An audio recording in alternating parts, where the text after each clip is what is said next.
Hi everyone, in this video I'm going to share with you how to create this text in Microsoft PowerPoint, or to place image inside of text and to apply gradient color inside of text. So first, for instance, you create your new slide in Microsoft PowerPoint.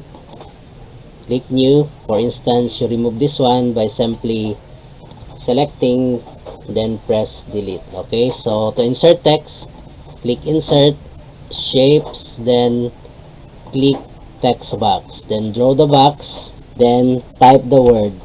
Okay, so for instance, this is your text. You highlight, change the size of the text. You can actually type the size of text, for example 200.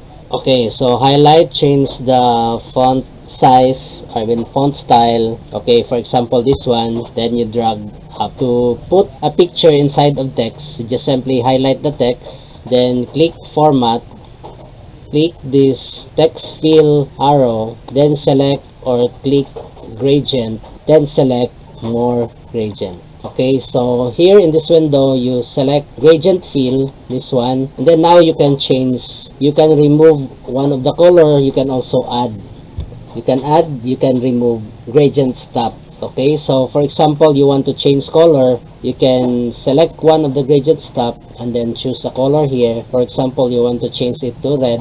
Okay, another, for example, you want to change this green, just simply click this gradient stop and then choose another color, for example purple. Okay, so for instance, you're satisfied with this, and you can also remove one of this gradient stop by simply selecting. For example, you want to remove the blue, you click this remove gradient. So to add, you simply click the add gradient stop, and you can adjust the slider to adjust your color settings. Okay, so for instance, you are going to change this one, click and then select, for example, blue. Okay, so that's how to create gradient fill in Microsoft PowerPoint. Okay, so for example, if you want to have another text, for instance, you are going to copy and paste this one, click at the boundary and then click the home, you click copy and then you click paste. So for instance, to place picture inside of text in Microsoft PowerPoint, so just simply do the same. To place picture or image inside of text, just simply select the text or highlight, then click format, then click text fill. Okay, then choose picture.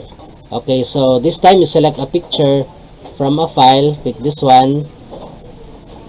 Okay, so for example, you have saved the picture here in your desktop. So for example, this is the picture you want to fill inside of text. You simply click the picture and insert.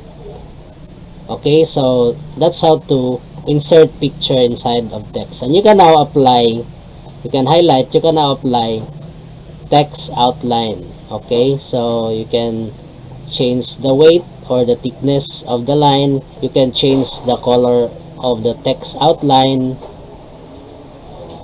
Okay, so that's how to apply gradient fill inside of text and to place picture inside of text in Microsoft PowerPoint. Thank you so much for watching.